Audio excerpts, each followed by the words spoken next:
Kalau di Islam sendiri untuk masuk surga lewat mana? Idem. sama sih kan Karena ada kata kunci tadi percaya, itu percaya. Tapi kan percaya kemana dulu? Nah, percaya itu ditranslate sebenarnya ke dalam percaya dalam bahasa Arab kan iman ya. Tingkat kepercayaan paling tinggi itu adalah iman sebenarnya namanya. Nah, jadi ketika orang itu beriman, maka dia mendapatkan tadi kesempatan untuk masuk dalam surga. Tiketnya lah. Ada pun dia manfaatin atau tidak manfaatin itu nanti beda lagi urusannya. Tapi kalau begitu pertanyaannya kalau tadi dikembangkan misalnya, apakah orang-orang Kristen masuk surga? Nah, maka orang-orang Muslim percaya ketika di zamannya, maka Yesus itu adalah menjadi salah satu yang ketika diyakini, mereka lantas masuk surga. Dan itu berlaku pada Musa, berlaku pada Nabi Yusuf, berlaku pada Abraham atau Ibrahim, berlaku pada misalnya Sulaiman atau Solomon dan seterusnya. Jadi sebenarnya ini adalah agama yang sama dalam keyakinan kita. Nah, dia berganti terus kemudian Nabi itu. Nah, begitu kemudian Nabi dan Rasul ada di zamannya, siapa yang beriman atau percaya pada mereka, maka mereka masuk surga. Berarti nanti kalau dikatakan di dalam orang-orang Muslim misalnya, apakah orang Kristen masuk surga? Tentu ketika mereka di zamannya Yesus, ketika di zamannya Isa. Begitu kemudian dia di zamannya Nabi Muhammad, maka diganti terhadap yang beriman pada Nabi Muhammad. Dan beriman pada nabi-nabi sebelumnya. Jadi aku sebenarnya bisa dapat jatah ke surganya orang Kristen karena aku percaya dengan Yesus. Beriman di situ. Walaupun tidak dengan kualifikasi ataupun indikasi yang seperti mungkin mereka. Gitu. Betul. Nah, sekarang sama-sama kan ada Isa, ada Yesusnya nih. Ya, kita cari persamaannya ya. Walaupun ada beberapa yang saya lihat memang dia ingin membedakan. Iya, benar. Betul. Dia ingin membedakan. Tapi itu kan kembali kepada ranah masing-masing. Kalau kita cari persamaannya, apakah di dalam Kristen ketika kita terima Yesus dengan sendirinya pasti 100% kita masuk ke dalam surga. Nah, ini yang pemahaman yang sebenarnya harus dipahami dengan hati-hati. Kenapa? Karena ada banyak orang berpikir bahwa ketika saya percaya Yesus, saya pasti selamat. Itu kita dapat tiketnya. Tetapi tiket ini harus dijaga dengan baik. Harus dijaga dengan baik. Harus dijaga. Betul. Kita nonton bioskop, kita udah beli tiketnya hilang. Pas mau masuk ke dalam studionya, tentunya akan dilarang kan. Kenapa kita harus jaga tiket? Makanya bicara tentang ketika kita hidup dalam Tuhan, ketika kita dalam Yesus, menerima Yesus sebagai Tuhan Juru Selamat, kita sudah menerima tiketnya, tetapi kita harus mengerjakan keselamatan itu. Makanya kalau kita bilang, kerjakanlah keselamatan itu dengan takut dan gentar. Artinya hidup dalam ketaatan. Dengan takut dan apa tadi pendeta? Takut dan gentar. Artinya kita mau bikin dosa, kita mau bikin kesalahan, kita akan takut untuk lakukan itu. Kenapa? Karena itu bisa membuat kita keselamatan yang tadinya sudah kita terima bisa hilang dalam kehidupan setiap kita. Jadi makanya saya selalu analogikan ke jemaat, tapi serius banget acara ini. Seru. Ini nih poinnya. Saya pernah bicara lucu-lucu aja. Gak ada. Di sana tempat lain. Saya nggak dikasih tahu harus berpikir keras. Itu nggak ada yang berkati di belakang. Namanya Yoda. Kemarin udah berkati Coki. Kalau sebuah ini itu rezeki. Rezeki. Kalau itu buat pegal-pegal. Tapi dua. Jadi buat para penonton, hot cream segar. Cream segar. Jadi begini ya. Banyak orang salah pemahaman sampai begini. keringetan nunggu jawabannya. Saya takut dia salah. Pakai hot cream. Artinya dia masih di hati saya. Terima kasih. Sama. Ustadz, nggak kamu takut. Gue takut ada yang salah jawab doang. Gue cuma takut. Lanjut. Tuhan berkatilah lidah dari pendeta Marcel ya Tuhan. Jadi, sampai di mana khotbah saya tadi? Jadi begini, tiket. Memang kita sudah dapat tiketnya, artinya untuk masuk ke surga. Tetapi bukan berarti kita bisa hidup seenaknya. Ada banyak orang suka salah pemahaman begini. Enak jadi Kristen, bisa hidup seenaknya, bisa pasti masuk surga. No, keselamatan kalau kita tidak jaga dengan baik. Tiket kalau kita tidak jaga dengan baik, ketika itu hilang, maka keselamatan kita juga hilang. Makanya saya suka analogikan ke jemaat begini. Keselamatan yang Tuhan sudah sediakan, itu ibarat tali yang Tuhan turunkan dari surga bagi setiap kita. Itu akan ada untuk selamanya. Sampai kapan? Sampai waktu Tuhan.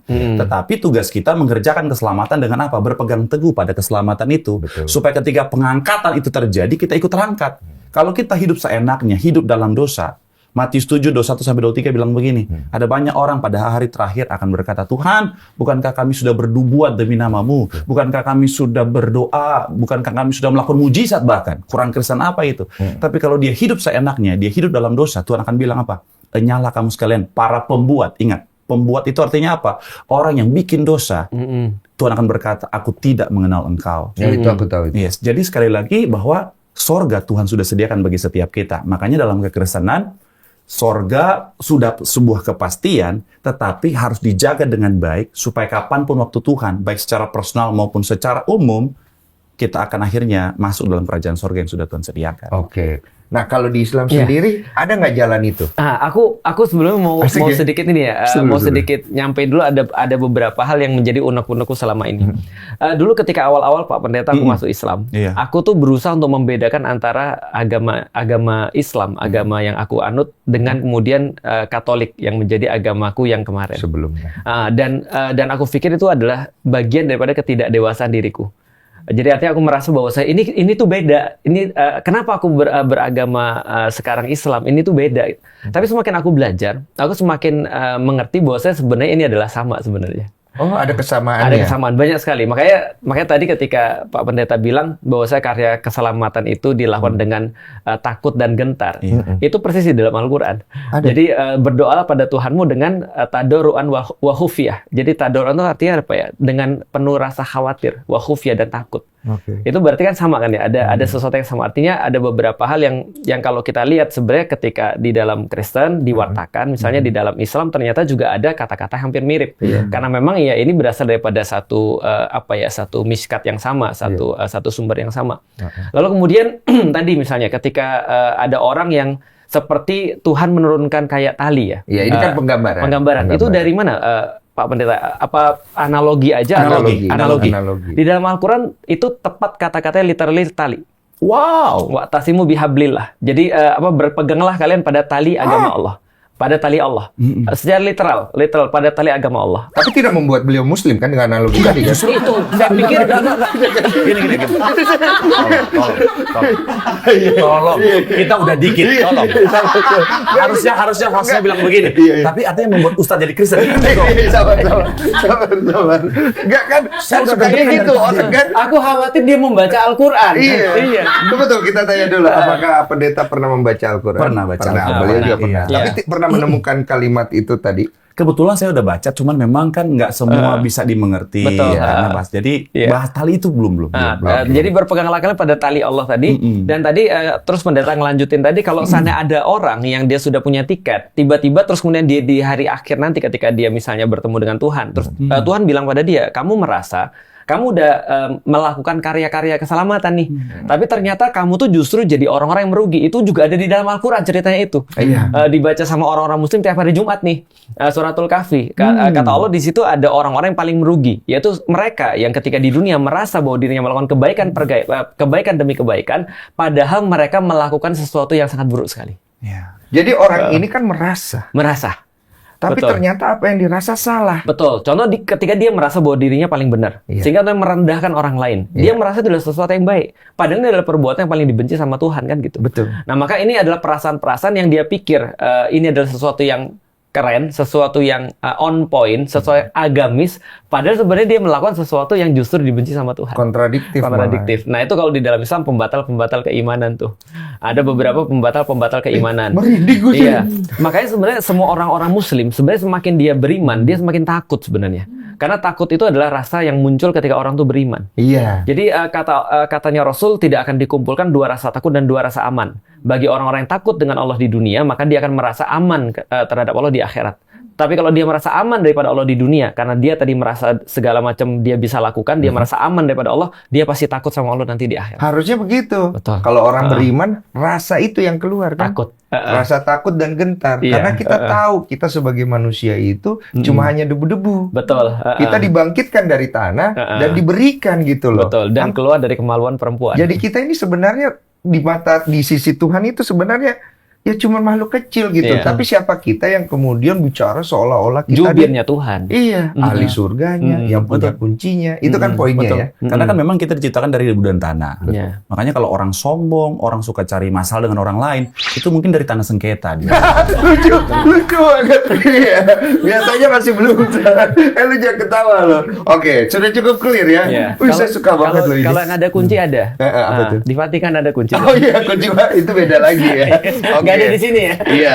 Pertanyaan kita lanjutkan, masih mengenai tema yang sama. Nah, hari kiamat menurut Islam dan Kristen. Nah, versi masing-masing. Kita ke Islam dulu ya. Oke. Seperti namanya. Kayak ujian ya. Kayak ujian. Esai ya. Hari kiamat ya. Bukan mau sombong ya, aku punya kesempatan untuk mikir. Gantian. Ini enaknya nggak debat jadi ya. Jadi enaknya orang Muslim, hampir semua bahasa Indonesia itu diambil dari bahasa Arab sebenarnya. Maka hari kiamat dalam bahasa Arab yaumul qiyamah artinya adalah hari berdiri. Literally. Jadi kenapa kita berdiri? Karena kita dibangkitkan dari kubur kita, lalu kemudian kita berdiri dan menanti judgment, judgment dari Allah, kan gitu kan ya. Nah maka di hari kiamat itulah sebenarnya seluruh manusia dikumpulkan dan akan kemudian diputuskan nasib mereka nanti seperti apa. Nah, itu yaumul qiyamah. Sesederhana itu sih sebenarnya. Tempatnya di mana? Namanya tempatnya ya padang mahsyar. Padang mahsyar itu tempat berkumpul. Itu gambaran. Gambaran padang mahsyar. Tapi tentunya tidak seperti padang. Makanya kan kalau orang guyonan kan gini, kita harus mempelajari bahasa Minang. Karena kita akan dikumpulkan di Padang. Oh, yang masuk Pras Teguh duluan ya. Yang masuk duluan ini Bapak ini kayaknya. Dia punya darah Minang. Saya di belakang Pras Teguh. Karena dia ikut ibu, saya ikut bapak. Iya kan? Dia bukan di Padang dia. Dia di ini apa namanya di tempat yang lain kayaknya di kota Solo kayaknya. Oke. Nah kalau gambaran di Kristen, sebenarnya idem. Jadi kalau ini apaan sih acara? Ini acara apaan? Saling menjaga perasaan. Lucu banget. Ustadz Sabit bilang bahwa memang karena memang ada kesamaan kan kita dari agama miskat yang sama, kan, betul. agama Abrahami kan. Makanya saya suka banget satu lagu yang berkata, kau jadikan kami saudara semua. Indah dalam kebersamaan. Terakhir kali aku nyanyi itu albumnya meledak. Iya. 3 orang luka-luka dan 8 Maaf, saya harus pulang gini. Maaf ya. Anak saya masih kecil. Ini kan gambaran lagi. 3 luka-luka. Iya, gambaran. Kalau kamu mengambil gambaran yang disampaikan tadi dengan hati yang buruk, kamu akan melihat itu sebagai sesuatu yang buruk. Kalau kamu dengan hati positif, oh ini sesuatu yang lucu. Yang paling positif, temanku si Fuad kemarin yang datang sini bilang gini, katanya Felix Xiao tuh masuk ke dalam Islam karena berpikir bohong katanya. Cuma karena nggak diterima di gereja. Karena nggak pandai nyanyi dia katanya. Coba kita lanjutkan dulu gambaran. Hari kiamat ya. Iya, gambaran. Oke. Sama, bahwa kita percaya bahwa Tuhan Yesus akan turun, datang ke 2 kalinya untuk ngapain? Untuk menghakimi orang yang hidup dan yang mati. Jadi orang-orang yang sudah mati pun akan dibangkitkan dan akhirnya akan ditentukan bahwa dia akan hidup kekal di mana. Itu ada di doa Bapa Kami ya itu ya. Kalau di Kristen ada doa Bapa Kami nggak sih? Ada. Oh, tapi tidak ada di doa Bapa Kami. Nggak ada ya? Tidak ada. Masih hafal Ustaz? Nggak usah dibahas nggak usah bahas ke sono. Masing-masing aja. Gini. Iya. Kali aja. Kalau ini kan Ustadz pendeta. Nggak gitu. Nggak gitu.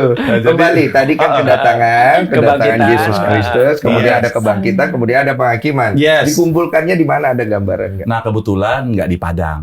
Nggak di Padang ya. Makassar ya. Sudah langsung di kubur masing-masing. Oke. Di kubur masing-masing. Ya, makanya tuh ada guyon juga bahwa orang Kristen kadang-kadang kan bangun kuburnya terlalu susah, di beton di semuanya. Pas mau bangun susah, penuh perjuangan. Untung yang ngomong yang di sini ya. Kalau kita kan bisa bahaya ya. Makanya masing-masing. Iya, betul. Jadi seperti itu dan akhirnya ya akan ditentukan akhirnya hidup kekal untuk selama-lamanya. Kalau di dalam Islam ada detailnya. Di Islam tuh sangat detail tentang hari kiamat. Bahkan dalam beberapa pembahasan ulama masuk dalam satu bab khusus tentang hari kiamat. Itu tapi kalau second coming di dalam Islam itu meyakini itu mendekati kiamat, tapi bukan pas kiamatnya. Nanti Yesus akan datang, sama dia akan memberikan penghakiman, tapi diwakili dengan tadi membunuh babi, lalu kemudian mematahkan salib dan seterusnya. Nah, walaupun di dalam Islam balik lagi ya, kalau kita bicara di dalam Islam ada orang kemudian berpikir apakah ini adalah kalimat kiasan atau ini kalimat literal. Betul. Tapi ternyata pembahasan ulama ada yang menuju ke sana, bahwasanya dalam makna kiasan sebenarnya, maknawi dia harus dipahami sebagai sesuatu yang beda. Betul. Karena kan kita juga lucu juga kan, masa Yesus datang tiba-tiba ngebunuhin babi kan gitu kan. Nah, maka kalau kita lihat memang ada ulama akhirnya bawanya ke makna kiasan. Akhirnya dia membunuh atau menyelesaikanlah orang-orang yang serakah. Karena kan kalau kita lihat babi kan adalah perwakilan binatang yang serakah kan. Makanya kemudian kalau nggak salah di Alkitab juga sama ya, babi tempat jadi masukin roh jahat ya. Jadi artinya perwakilan itu kemudian dilakukan dengan babi misalnya. Sama seperti ketika Allah menyampaikan di dalam Al-Quran misalnya, ketika orang-orang Yahudi yang membantah hari Sabat itu dikutuk jadi kera dan babi. Nah, itu ada pembahasan juga apakah benar-benar kera dan babi ataukah ini adalah kiasan. Bahwasanya mereka dijadikan seperti kera dan babi. Iya. Gitu. Tapi ya wallahu bisawab ya, kita nggak tahu karena pendapat-pendapat masing-masing tentu ada kebenarannya. Betul. Gitu. Tapi memang lebih detail sih. Nah, pendapat-pendapat ini kan kadang-kadang diterimanya tuh mentah-mentah. Iya, Dan betul. kemudian akhirnya membuat penerimaan mereka tuh dijadikan alat untuk menjatuhkan salah satu pihak. Nah, kalau itu menurutku sih sudah pasti problematik sih. Karena gini, jangankan ke agama sebelah dulu ya. Tapi sebenarnya kalau aku ditanya ya, lebih parah mana toleransi antar umat beragama atau intra umat beragama? Kalau aku memilih intra umat beragama yang harus lebih diperbaiki. Karena sebenarnya akan lebih mudah kita bertoleransi dengan orang-orang Katolik, Kristen bagi orang Muslim ketimbang bertoleransi dengan orang-orang Muslim sendiri nih. Nah, kenapa? Karena kalau kita balik lagi ya, ketika misalnya contoh ada orang punya pemahaman tentang sesuatu, maka dia cuma mengklaim itu pemahamannya, akhirnya dia ngerendahin orang lain. Iya. Padahal di dalam Al-Quran yang sudah pasti adalah ada dua dosa yang menghalangi manusia dari keimanan. Satu adalah dalam bahasa Inggris ya, ignorance, yang kedua arrogance. Kalau ignorance menghasilkan kerusakan bumi, kalau arrogance menghasilkan kerusakan pada manusia, pertumpahan darah. Artinya balik lagi, kalau agama adalah menurutku ya, sebuah cara untuk mengangkat cara berpikir manusia, maka sebaliknya anarkisme atau merendahkan orang lain tadi, berujung pada menumpahkan darah ataupun kekerasan, itu adalah hasil daripada kebodohan. Jadi problematika kebodohan ini justru harusnya ditangani oleh agama. Problemnya sekarang justru agama dijadikan dalil oleh orang-orang bodoh untuk nyakitin orang. Tapi udah pernah dengar seperti ini, Pendeta Marcel? Beberapa ya. Makanya ya. saya sangat setuju tadi ya, apa yang Ustadz Ferlis bilang bahwa intoleran adalah salah satu buah dari, mohon maaf, kekurangannya ilmu. Karena orang yang berilmu pasti toleran. Orang yang berilmu pasti bisa menerima perbedaan. Kenapa? Karena perbedaan itu datangnya dari Tuhan. Iya, dan itu perbedaan pasti. Iya, benar. Dan memang perbedaan bukan untuk memisahkan, tetapi untuk supaya saling melengkapi satu sama lain. Harusnya. Yes. Untuk orang-orang yang beriman. Tapi dan memang sebenarnya sepanjang sejarah juga seperti itu sih. Artinya bukan pertama kali kan Islam harus berhadapan dengan orang-orang yang bukan Islam kan.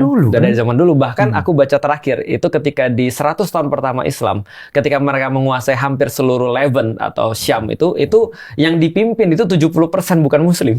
Oh, malah umat lain. Umat lain. Karena kan pada saat itu ketika tahun 600-an itu hampir semua Romawi itu adalah Kristen sebenarnya. Jadi 60 sampai 70% yang dipimpin oleh Khulafaur Rasyidin itu adalah justru orang-orang yang bukan Muslim. Artinya itu pernah terjadi gitu maksudnya, dan fine, baik-baik aja, semua menerima. Nah, cuman sekarang aneh banget gitu kan ya, bahkan ketika kita mayoritas kita nggak bisa menunjukkan sesuatu yang seharusnya ditunjukkan oleh seorang Muslim yang dulu minoritas. Gitu maksudnya. Nah, sekarang pertanyaan berikutnya. Wah, ini pertanyaan berat sekali nih. Kalau ini kita harus bicara sejarah. Iya, betul. Apakah Bunda Maryam di Kristen ataupun di Islam? Kalau menurut yang saya baca, yang saya ambil hikmatnya, seharusnya sih pribadi yang sama ya. Iya. Cuma kalau dari letak literatur sejarah ada memang perbedaan. Betul. Nah, kalau monggo kalau di Islam sendiri. Aku lagi ya. Pertanyaan lu berat banget, cuy. Serius. Maryam di dalam Al-Qur'an itu dikatakan sebagai anaknya daripada keluarga Imron. Imron, iya. Keluarga Imron. Dia punya ibu namanya sama. Karena memang balik lagi orang-orang Muslim juga mencarinya daripada Israiliyat namanya. Jadi dalil-dalil Israiliyat atau Alkitab sebenarnya. Jadi dia punya ibu namanya Hannah. Lalu kemudian dia lahirnya di Baitul Maqdis. Jadi kalau dalam bahasa Ibrani Bait Hamikdas ya. Dia lahir di situ di daerah Masjidil Aqsa yang sekarang. Dan pada saat itu ibunya pengen banget bahwa dia tuh jadi seorang laki-laki. Karena yang boleh melayani Bait Allah pada saat itu adalah laki-laki. Tapi ternyata pas lahir perempuan. Wanita. Nah, wanita. Maka kemudian ibunya kayak, ya aku udah niatin untuk laki-laki, untuk kemudian di Bait Hamikdas gitu kan ya. Tapi ternyata yang lahir adalah perempuan. Wanita. Tapi karena punya ordal, punya orang dalam. Karena entah ada dua pendapat, ada yang bilang sepupu, ada yang bilang ponakan. Jadi ada yang bilang sepupu, ada yang ponakan dengan Elizabeth. Dan Elizabeth ini adalah istri daripada Zakaria. Nah, Zakaria ini adalah pelayan Baitul Maqdis. Jadi dia adalah nabi yang melayani Baitul Maqdis pada saat itu. Maka Maryam ditempatkan wakafalaha Zakaria, dan dia ditempatkan pengasuhannya di bawah Zakaria dari keluarga Imron tadi. Nah, dan dia akhirnya menjadi ukhti-ukhti masjid. Iya, itu yang disampaikan ya. Ukhti-ukhti masjid. Dalam bahasa di Islam. Dalam bahasa di Islam, yaitu adalah di Bait Hamikdas itu. Nah, suatu waktu Zakaria ini bingung nih. Kenapa? Karena dia udah tua, renta, bungkuk, istrinya sudah menopause, istrinya sudah tua, renta banget, dan nggak mungkin punya anak. anak. Sementara nggak ada yang lanjutin dia jadi nabi. Maka dia berdoa pada Allah pada saat itu minta untuk punya anak, tapi nggak dapat. Ketika dia datang ke tempat Maryam di dalam surat Ali Imran, dia tiba-tiba dapat Maryam ini dapat banyak sekali buah-buahan yang bukan dari tempat itu. Ya mungkin kalau sekarang duren gitu kali ya. Duren.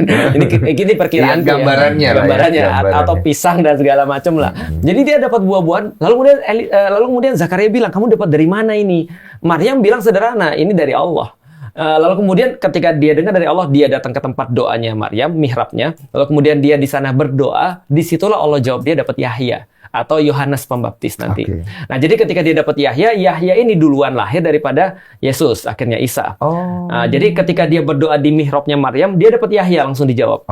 Nah, kemudian dia nanya, aku dapat anak, nggak mungkin. Bayangin, ini ada nabi minta-minta sendiri, tapi ragu-ragu sendiri ketika dijawab gitu kan. Dia masih manusia. Masih manusia. Ini membuktikan bahwa dia masih manusia. Nah, ketika itu Allah bilang, sama aku pikir cerita di dalam Alkitab, Allah bilang bahwa kamu tidak akan bisa ngomong 3 hari. Kecuali dengan isyarat. Nah, lalu kemudian benar dia nggak bisa ngomong 3 hari. Setelah itu terus kemudian istrinya mengandung. Nah, ketika istri mengandung, diberikanlah nama Yahya atau Yohanes yang nanti akan membaptis Yesus. Nah, setelah kasus itu baru Maryam disamperin sama malaikat Jibril. Nah, malaikat Jibril bilang, kamu akan mengandung. Maryam bilang, aku nggak punya siapa-siapa, aku nggak pernah digauli siapapun, bahkan dekat aja tidak. Bagaimana aku bisa hamil? Lalu kemudian Jibril bilang, kamu sudah ditentukan kamu hamil. Lantas tiba-tiba dia hamil, menurut pendapat para ulama 1 malam aja. 1 malam tiba-tiba langsung jadi besar. Langsung besar. Nah, bayangin ukti-ukti masjid yang nggak pernah disentuh siapapun, tiba-tiba hamil. Itu omongan sekampung tuh. Pasti.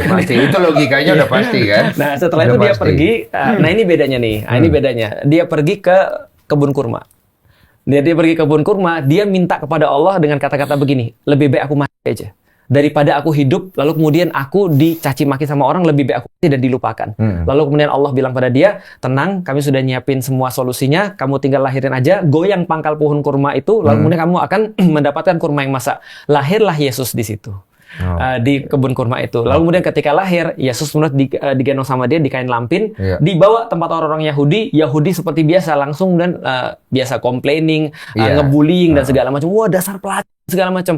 Maryam sudah dikasih tahu sama Allah. Kalau misalnya ada yang nanti nanya kamu cukup nunjuk anak ini aja. Pas ditunjuk anak ini, dia berkata, ini Abdullah, ataniyal kitaba wa ja'alani nabiyya. Aku adalah hamba Allah, aku kemudian dijadikan sebagai nabi, dan aku diberikan kitab, diperintah untuk sholat, diperintah untuk zakat, dan akan dimuliakan seumur hidupku. Dan kemudian dia berkata begitu, akulah jalan kebenaran dan hidup. Gue langsung nengok ke sini. Bro.